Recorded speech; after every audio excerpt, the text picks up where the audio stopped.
Dimensional analysis के lecture में अब तक हमने 3 लेक्चर देख लिए हैं। ये इसका चौथा लेक्चर है और इस लेक्चर में हम बात करेंगे एक्सपोनेंट की, पावर की और लॉग की। ऐसे फंक्शन जो पावर्स में लिखे हों, एक्सपोनेंट में लिखे हों या लॉग में लिखे हों, उनका डायमेंशन हम कैसे पता करेंगे, कैसे फाइंड आउट करेंगे। पिछले लेक्चर में आपसे हमने कहा था एक क्वेश्चन हम छोड़ दे रहे हैं जिसको आप सॉल्व करके देखिएगा। तो जिन लोगों ने कर लिया है वो मैच कर लें, जिन्होंने ना किया हो वो यहां से करके देख लें। क्या कह रहा है, x equal a y plus b times c z whose dimension are not same. इसमें ये 4 ऑप्शन दे रखे हैं उसने, 1 2 3 और 4। वो कह रहा है इसमें से किसका किसका डायमेंशन सेम नहीं है।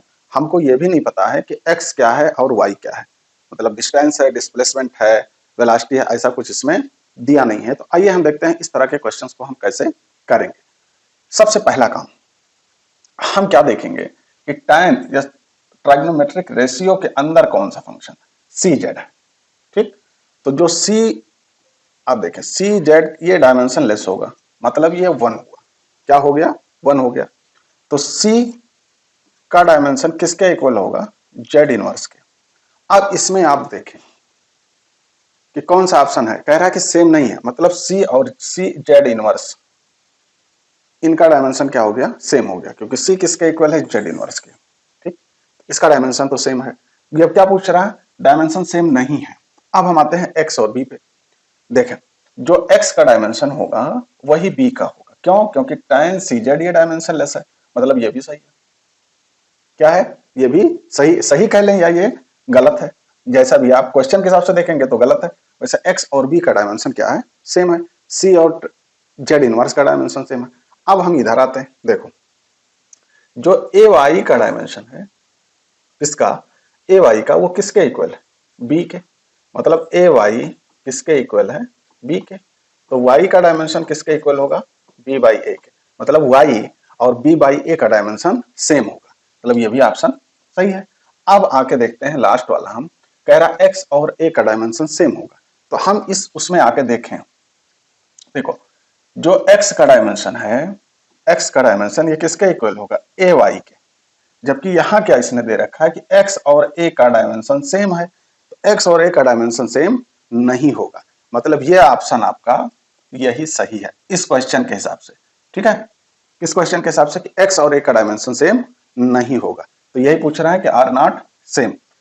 अब इस लेक्चर में जो हम बात करने वाले हैं वो बात हम करेंगे एक्सपोनेंट की और लॉग फंक्शन के, उनका डायमेंशन हम कैसे फाइंड आउट करते हैं। तो पहला क्वेश्चन देखें, इसमें फर्स्ट क्वेश्चन क्या है कि y equal x eighty square find the dimension of A. Exponent पहले हम समझते हैं। एक्सपोनेंट क्या को हम दो तरह समझते हैं। एक तो ऐसा होता है कि x पे या किसी चीज पे जो पावर होती है उसको भी हम एक्सपोनेंट ही बोलते हैं। या सेकंड क्या है, ई क्या है, लॉगरिथमिक फंक्शन है, इसको भी हम एक्सपोनेंट ही बोलते हैं। ठीक, तो दोनों चीजें एक्सपोनेंट कहलाती हैं। अब आगे यहां आप देखें, कह रहा है कि y equal x power a t square find the dimension of a. अब आपको यहाँ ये नहीं पता है कि y क्या है और x क्या है, ना हमको इससे मतलब है कि y क्या है और x क्या है। तो हमने अब तक क्या सीखा कि जितनी भी चीजें पावर में होती हैं वो डायमेंशन लेस है। x पे कितनी पावर है, एटी स्क्वायर। तो एटी स्क्वायर क्या है, डायमेंशन लेस है। और कोई दो चीजें अगर डायमेंशन लेस है तो उनका प्रोडक्ट कितना होगा, 1 होगा। तो यहां से हम निकाल लेते हैं, a इक्वल कितना हो गया, 1 बाई टी स्क्वायर, और t की डायमेंशन लिखेंगे, इसको ऊपर लेके जाएंगे तो आएगा -2, t पावर -2। ये किसका डायमेंशन हो गया, a का डायमेंशन हो गया। ठीक, यहां तक समझ पाए। सेकंड क्वेश्चन क्या कह रहा है कि x equal a t square plus b t plus c. इसमें एटी स्क्वायर देखिए ये पावर पे है, ये भी पावर में है, ये भी पावर में है। इसको आप चाहें तो तोड़ के अलग अलग लिख सकते हैं और चाहे तो एक ही में समझ लें। तो हम पावर्स को पहले अलग कर लेते हैं, एक ही में कर लेते हैं। A t square plus b t plus c, ये क्या होगा, ये डायमेंशन लेस होगा। मतलब क्या हुआ कि एटी स्क्वायर डायमेंशन लेस होगा, बीटी डायमेंशन लेस होगा और सी डायमेंशन लेस होगा। ये तीनों अलग अलग डायमेंशन लेस होंगे। तो यहां से आप देखें, आपको क्या बताया था कि जो दो चीजें अगर डायमेंशन लेस है तो उनका प्रोडक्ट 1 होगा। तो ए इक्वल t-2, यहां तक समझ गए। बार बार वही चीजें दोहराने से अच्छा नहीं लगता। तो बीटी भी डायमेंशन लेस होगा, तो बीटी इक्वल 1, मतलब बी इक्वल क्या हो गया, टी इनवर्स या t-1। सी पे आते हैं तो सी डायमेंशन लेस है, क्योंकि सारे फंक्शन टी में है तो हम इसको लिख देते हैं टी पावर 0। आप कुछ भी लिख सकते हैं, एल पावर 0, एम पावर 0, या तीनों को मिला लें, M power 0, L power 0, T power 0। ठीक, इस पे आके देख लें क्या कह रहा है, P equal r square x where P and A are known, find x if r is distance. यहाँ इसने एक चीज दे रखी, ठीक है। यहाँ t इसलिए नहीं अलग से दिया कि t क्या है, क्योंकि t जनरली टाइम को ही रिप्रेजेंट करता है, इसलिए t उसने नहीं दिया, या दे भी सकता है। यहाँ आप देखें P equal r square x, यहाँ क्या पूछ रहा है, P and A are known, find x if r is distance. तो ये किस पे पावर है, इतनी चीजें किस पे पावर है, ये पावर है ना ये पे, मतलब क्या हुआ, आर स्क्वायर एक्स ये डायमेंशनलेस है, मींस इसका प्रोडक्ट कितना होगा, 1 होगा, ठीक है। आर को कह रहा है कि डिस्टेंस हमको एक्स की पूछ रहा है, तो 1/r स्क्वायर, ठीक। इसको ऊपर लेके चले जाए, r पावर -2, r डिस्टेंस है, डिस्टेंस को हम l से लिखते हैं, यहाँ -2 है, यहाँ हम -2 चढ़ा देंगे, बात खत्म। इतना इजी है, आपको इतना इजी लगने लगेगा अगर आप रिवाइज करें, कॉन्सेप्ट को समझने की कोशिश करें। अब ये आ गया आपका एक्सपोनेंट वाला फंक्शन, ठीक। कह रहा y equal e power minus alpha T square लिख लें या ए टी स्क्वायर, जो आपकी समझ में आए, हम 80 ही मान लेते हैं, कोई बात नहीं है। देखो इसको दो तरह लिखा जाता है, एक तरीका तो यह है लिखने का और दूसरा तरीका यह है लिखने का, यहां माइनस लगा के, तो y बराबर e पावर माइनस ए टी स्क्वायर और y इक्वल ई एक्स पी माइनस ए टी स्क्वायर, दोनों तरीके से इसको लिखते हैं, चाहे इस तरह लिखा हो चाहे इस तरह के लिखा हो, तो दोनों चीजें क्या है, सेम है। हमसे क्या पूछ रहा है, फाइंड द डायमेंशन ऑफ ए। क्या करेंगे हम, हमने आपको बताया कि जितनी चीजें पावर में होती हैं वो क्या होंगी, डायमेंशनलेस होंगी। अब आप देखें, आपकी समझ में आ रहा है कि यहाँ माइनस भी पावर में, इतनी चीजें हैं पावर में, तो हम साइन नहीं कंसीडर करते हैं, आपको बताया था कि साइन नहीं कंसीडर करते हैं। तो चलो ये क्या हो गया, साइन छोड़ देंगे आप, ये हो गया ए टी स्क्वायर, ये डायमेंशनलेस है, ये हो गया 1, यहां से एक ही पूछ रहा है, 1/t स्क्वायर, टी स्क्वायर को ऊपर ले जाए, डायमेंशन में लिख दें -2, तो ए इक्वल कितना हो गया, t -2, ये ए की डायमेंशन हो गई। इसमें आ जाइए आप, कह रहा है i equal I0 1 - e power minus t by lambda. क्या कह रहा है, i और I0 are current and dimension of lambda, तो हमको इससे मतलब ही नहीं है, ठीक।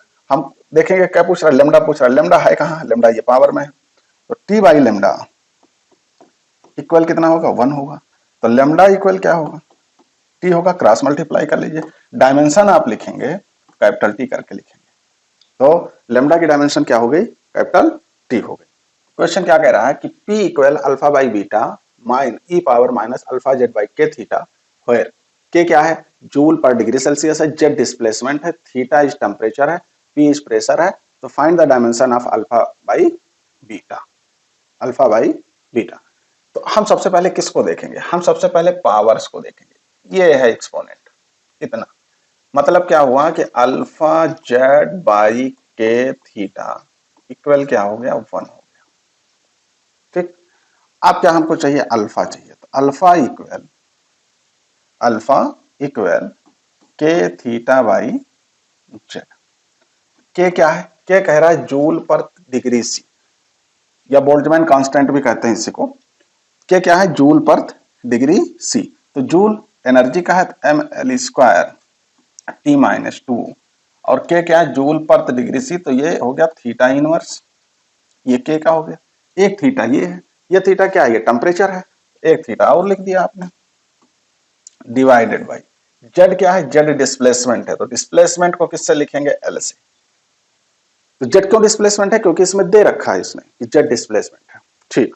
अब देखें क्या क्या कैंसिल हो रहा है, कैंसिल हो गया आपका थीटा, ये थीटा से कैंसिल हो गया, इसमें से यल गायब हो गया, तो हो गया mlt -2, ये हो गया अल्फा। अच्छा अल्फा कितना आ गया, अब हमको चाहिए बीटा, अब बीटा निकाल लें, तो बीटा इक्वल क्या हो गया, देखें यहां से, ये पूरी चीज डायमेंशनलेस है, अल्फा बाई बीटा ये किसके इक्वल हो गया, पी के। पी मीन्स क्या है, प्रेशर है, ठीक है, पी क्या है, प्रेशर है, ये दे रखा है, बीटा हमको चाहिए, तो बीटा इक्वल क्या हो गया, अल्फा बाई प्रेशर। अल्फा आपका निकला है mlt -2 और प्रेशर ml -1 t -2, देखिए ये इससे कैंसिल हो गया, mm से कैंसिल हो गया, तो भी इसको ऊपर लेके चले जाइए, L इनवर्स कहां चला गया, ऊपर चला गया, तो ये हो गया L स्क्वायर, तो बीटा की डायमेंशन क्या आ गई, L स्क्वायर, ठीक। अब अल्फा बाई बीटा निकालने, अल्फा बाई बीटा पूछ रहा है, अल्फा बाई बीटा, अल्फा कितना ml(t-2) और बीटा कितना L², क्या बन गया ये ml-1 t-2। इस तरह करके हमने आपको बताया कि अल्फा अगर खाली पूछे तब इस तरह निकाल लेंगे, खाली बीटा पूछे तो इस तरह निकाल लेंगे। अब अगर अल्फा बाई बीटा पूछे तो चाहे अल्फा बीटा अलग अलग करके निकाल लीजिए, या इसमें आप देखिए इसी से आप निकाल लीजिए सीधा, तभी निकल आएगा। देखो कैसे, ये पूरी चीज डायमेंशनलेस है, तो P किसके इक्वल हुआ, P इक्वल हो गया अल्फा बाई बीटा, और हमसे अल्फा बाई बीटा के ही पूछ रहा है, मतलब अल्फा बाई बीटा का डायमेंशन P के डायमेंशन के इक्वल होगा। P मतलब प्रेशर, प्रेशर का डायमेंशन, बात खत्म, एक लाइन में आंसर। तो हमको क्या देखना है, हमको यह देखना है कि क्वेश्चन क्या हमसे पूछ रहा है। आपको अलग अलग करके इसलिए हमने बता दिया कि अल्फा भी अगर कभी अकेले पूछे तो आप कैसे निकाल लें, बीटा भी आपको सिंगल पूछे तो कैसे निकाल लेंगे, बाकी वो पूछ तो अल्फा बाई बीटा रहा तो 2 लाइन में आंसर आ जाता। देखिए दोनों सेम है कि नहीं, है ना। ठीक, इस क्वेश्चन को देखते हैं। कह रहा है x बराबर b by alpha 1 minus e power minus alpha. इसमें क्या कह रहा है वो, उसमें कह ये रहा है कि v की डायमेंशन पूछ रहा है, हम दोनों निकाल लेते हैं, इसकी डायमेंशन पूछ रहा है और अल्फा की डायमेंशन पूछ रहा है, दोनों पूछ रहा है। अच्छा x क्या दिया, v where v is constant and x is distance, find the dimension of alpha. चलो तो दोनों की हम निकाल लेते हैं, कोई दिक्कत की बात नहीं है। तो देखो ये इतनी चीजें, ये एक्सपोनेंट है, ये क्या है, ये एक्सपोनेंट है, तो अल्फा टी ये डायमेंशनलेस होगा, तो जब कोई दो चीजें डायमेंशनलेस होती हैं तो उनका प्रोडक्ट 1 होता है। तो यहां से हम अल्फा निकाल लें, अल्फा हो गया टी इनवर्स t-1 हो गया। ठीक, एक चीज हमको मिल गया। अब क्या पूछ रहा है, बी पूछ रहा है, ठीक है, बी पूछ रहा है, तो अब बी पे आ जाए, x equal b by alpha, b constant है, क्यों, क्योंकि ये पूरी चीज ये डायमेंशनलेस है। ठीक, तो अब यहां से हम बी निकाल लें, v इक्वल हो गया अल्फा x, अल्फा कितना आया है t-1, और यल कह रहा है, ये क्या है, डिस्टेंस है l, तो ये हो गया lt-1। ठीक, v कांस्टेंट है, x डिस्टेंस है, तो हमको क्या मिल गया, v की वैल्यू lt-1। अगर आप चाहें कि हम यहीं से निकाल लें तो क्या निकल पाएगा, x equal b by alpha, तो v भी अननोन है और अल्फा भी अननोन है, x नहीं निकल सकता, तो अल्फा हम कहां से फाइंड आउट करेंगे, अल्फा हम यहां से फाइंड आउट कर लें। इसमें दोनों मिक्स है, इसमें ट्राइगोनोमेट्रिक फंक्शन भी है और एक्सपोनेंट भी है। फाइंड द डायमेंशन ऑफ ए के, क्या कह रहा है, ए के इज सेम एज, तो जो ए के का डायमेंशन है, ए के ये पूरा, इसका डायमेंशन कह रहा है इनमें से किसके सेम होगा, किसके समान होगा, किसके सिमिलर होगा। फिर क्या करेंगे हम, देखो हमको सबसे पहले किसका चाहिए, हम किसका सबसे पहले निकालें, हम सबसे पहले ए का निकालते हैं, किसका निकालते हैं, ए का। देखो ये पूरी चीज डायमेंशनलेस, ये पूरी चीज डायमेंशनलेस, एफ किसके इक्वल हुआ, एफ किसके इक्वल हुआ, ए के, तो जो एफ का डायमेंशन होगा वो ए के इक्वल होगा। मिल गया यहां से एक चीज। ठीक, मतलब क्या हुआ कि एफ बाई ए इक्वल 1, अब 1 जब भी आए तो क्या आता, डायमेंशनलेस, डायमेंशनलेस होगा। ठीक, अब आते हैं ए के की बात, ए के की बारी है। अब यहां से देखें, ओमेगा टी बटे ए के ये बराबर 1 होगा, क्यों, क्योंकि ये पूरी चीज डायमेंशन लेस है, तो ओमेगा टी का जो डायमेंशन होगा वो ए के इक्वल होगा। अच्छा ओमेगा टी देखें आप, ओमेगा ये होता है टी इनवर्स और ये है टी, ये कैंसिल हो गया, मतलब क्या हुआ, ए के इज, ये भी हो गया डायमेंशनलेस। ठीक, एफ बाई ए भी डायमेंशनलेस और ए के भी डायमेंशनलेस। ठीक, अब ए के किसके इक्वल है, देखें ओमेगा टी, ये भी सही, ये भी सही। अब इस ऑप्शन में आप देखें एंगल भी डायमेंशन लेस होता है, आपको बताया था एंगल भी डायमेंशन लेस होता है, क्यों होता है, क्योंकि ये रेशियो होता है। ठीक, तो कुल मिला क्या बना, इनमें से सभी सही है, सबका डायमेंशन सेम है, सबका डायमेंशन क्या है, सेम है, ये भी डायमेंशन लेस है, ये भी डायमेंशन लेस है, ओमेगा टी भी डायमेंशन लेस है। पावर वाले फंक्शन हम देख चुके, अब हम बात करेंगे लॉग वाले फंक्शन की। देखिए y, एक क्वेश्चन लिखा y equal b log a t square, चाहे ऐसे लिखा हो एलओजी लॉग या लिखा हो एलएन, इसको भी लॉग ही पढ़ते हैं। ठीक, तो दोनों सिंबल को पहचाने रखिए, बहुत सारे राइटर एलएन लिखते हैं, बहुत सारे राइटर लॉग लिखते हैं। इसका कैसे क्या करेंगे हम, क्या कह रहा है कि y equal b log a t square या y equal b LN a t square, find the dimension of a and b. तो अब फिर देखें जो log के इनसाइड है वो डायमेंशनलेस होगा। मतलब क्या हुआ कि AT स्क्वायर क्या है, डायमेंशनलेस। तो डायमेंशनलेस का मतलब 1 हुआ। ए की वैल्यू, ए का डायमेंशन कितना आया, t-2। अब इतना तो आप सीख ही गए। ए का कितना हो गया, t-1। अच्छा, अब बी का पूछ रहा है। तो देखिए ये पूरी चीज डायमेंशनलेस है, तो y की जो बी की डायमेंशन होगी वो y के इक्वल है। यहाँ एक चीज छूट गई, y क्या है, y इज डिस्टेंस है, y इज डिस्टेंस। तो b की डायमेंशन क्या होगी, l, डिस्टेंस की l होती है। a की डायमेंशन t-2 और b की डायमेंशन l। इसमें आप देख लें, देखिए ये पूरी चीज डायमेंशनलेस, ये भी डायमेंशनलेस, ये भी डायमेंशनलेस। तो क्या हुआ, AT स्क्वायर डायमेंशनलेस इक्वल 1 हो गया। तो a का डायमेंशन हो गया t-2, ठीक। b का डायमेंशन t-1 और c का डायमेंशन, ये डायमेंशनलेस तो कुछ है नहीं इसमें, तो t0 लिखना, बात खत्म। अब क्या पूछ रहा है, a स्मॉल ए, या स्मॉल ए कर लो या अल्फा कर लो, इसका पूछ रहा है। तो जब ये पूरी चीज डायमेंशनलेस हो गई तो y किसके इक्वल होगा, y a के इक्वल होगा। तो y इक्वल a। अगर y डिस्टेंस दिया, वो जरूरी नहीं है कि हमेशा y डिस्टेंस या डिस्प्लेसमेंट दिया, उसमें लिखा रहेगा। तो y क्या है, ये डिस्टेंस अगर है तो a स्मॉल ए की डायमेंशन क्या होगी, l होगी। देखिए डायमेंशन के सवालों को सॉल्व करने के लिए पहले आप एक्सप्रेशन को देख के ही ना कूद पड़े, पहले उसमें देखें कि हर अलग जितने भी टर्म लिखे हैं वो किस तरह डिफाइंड है, क्या क्या वो शो करते हैं, क्या क्या रिप्रेजेंट करते हैं, तब आप आगे बढ़े। कह रहा है alpha equal to m a by beta log 1 + 2 beta l by m a. M क्या है, मास है, ए इज एक्सेलरेशन है और एल इज लेंथ है, ठीक। अब चलते हैं हम कि log के अंदर की चीजें डायमेंशनलेस हैं, क्या है, डायमेंशनलेस। तो मतलब क्या हुआ कि 2 beta l by m a equal 1। तो हमने आपको क्या बताया कि नंबर नहीं लिखेंगे आप, तो beta l by m a equal 1। हमसे पूछ क्या रहा है, हमको बीटा चाहिए। तो बीटा यहां से देख लें आप, m a by l. M क्या कह रहा हूं, एम मास है, ए क्या है, एम क्या है, दे रखा है इसने मास है, ये क्या है, एक्सेलरेशन है। तो एक्सेलरेशन का डायमेंशन होता है LT-2 और ये है लेंथ, तो लेंथ का ए। कौन कौन कैंसिल हुआ, ये इससे कैंसिल हो गया। तो बीटा का डायमेंशन क्या मिला, MT-2, ठीक, निकल आया यहां तक। अब हम यहां चले आए, अल्फा का हमसे पूछ रहा, तो अल्फा इक्वल क्या है, 2ma बाई बीटा। तो इसको हम लिखेंगे नहीं क्योंकि नंबर है, तो ma बाई बीटा। m कितना, कैपिटल M, l a कितना लिखेंगे, LT-2 और बीटा आपका है MT-2। क्या कैंसिल हो, m से कैंसिल हो गया, T-2 से कैंसिल हो गया, कितना आया, कैपिटल M। अल्फा किसको रिप्रेजेंट करता है, लेंथ को रिप्रेजेंट करता है। यहां से देखें आप, अल्फा भी निकाल लिया हो, बीटा भी निकाल लिया। अगर अल्फा बाई बीटा पूछे, क्या पूछ ले, अल्फा बाई बीटा, तब भी आप निकाल लें। जनरली इस सवाल में वो अल्फा बीटा पूछता है, अल्फा डॉट बीटा या अल्फा इंटू बीटा की डायमेंशन पूछता है। तो एक तरीका तो यह है कि आप बीटा भी अलग से निकालें और अल्फा भी आप अलग से निकालें, फिर दोनों को मल्टीप्लाई करें। दूसरा तरीका क्या है, देखें इतनी चीजें आपकी डायमेंशनलेस हो गई, हमसे पूछ क्या रहा है, अल्फा बीटा पूछ रहा है। तो सबसे पहले हमको दिमाग क्या लगाना है, क्या हमसे वो पूछ रहा है, ठीक है। तो यहां से देखें, यहां से इसको, ये इतनी डायमेंशनलेस होगी तो ये इसके इक्वल होगा, क्रॉस मल्टीप्लाई करा दीजिए। तो अल्फा बीटा हुआ m इंटू ए। एम क्या है, मास, ये क्या है, एक्सेलरेशन, MLT-2।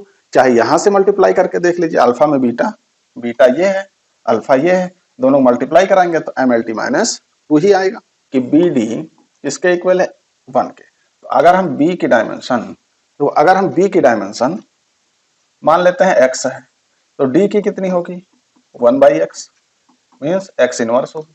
यहां तक समझ में आया। अच्छा, अब हम किसके मान लें, B की हो गई, D की हो गई। अब देखो AD इक्वल है C के, तो हम A की मान लेते हैं y। हम A की डायमेंशन क्या मान लेते हैं, y। तो हमको C का मिलना चाहिए। देखो तो C का क्या मिलेगा, C का मिलेगा AD। A का हमने क्या माना है, y, और D का हमने क्या माना, देखिए D कहां गया, आया x इनवर्स, ठीक। अब एक एक ऑप्शन हम लोग चेक करते हैं, एक एक ऑप्शन चेक करते हैं।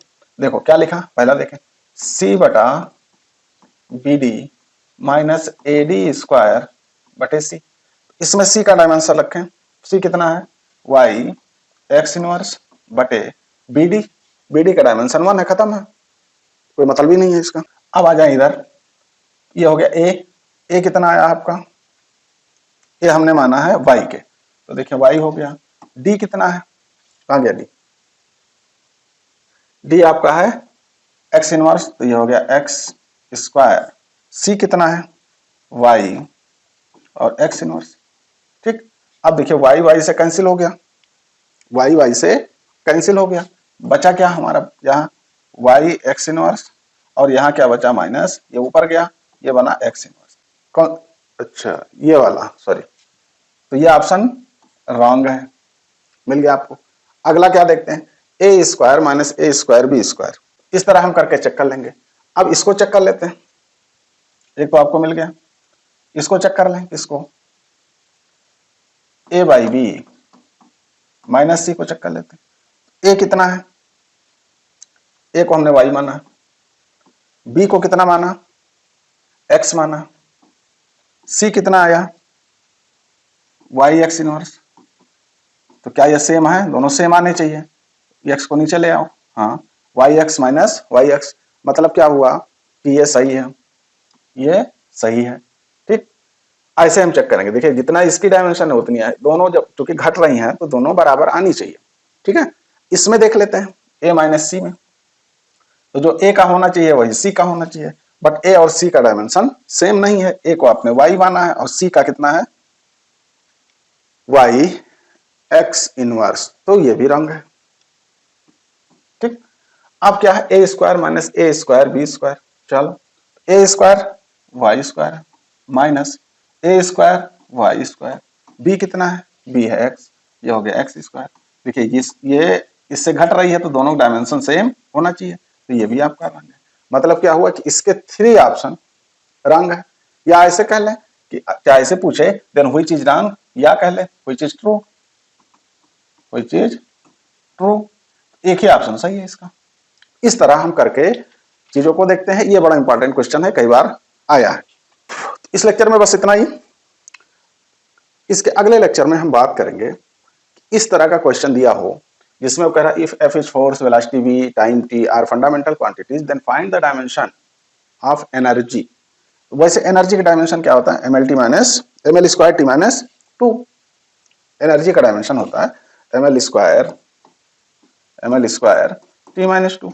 ठीक, लेकिन यहां क्या होगा, जब उसने दे रखा f b n t are fundamental quantity, ये ml स्क्वायर t माइनस 2 ये तब की डायमेंशन है जो फंडामेंटल क्वांटिटी ml और t हो। इस तरह के सवालों को हम करके सीखेंगे और इसके एप्लीकेशन सीखेंगे।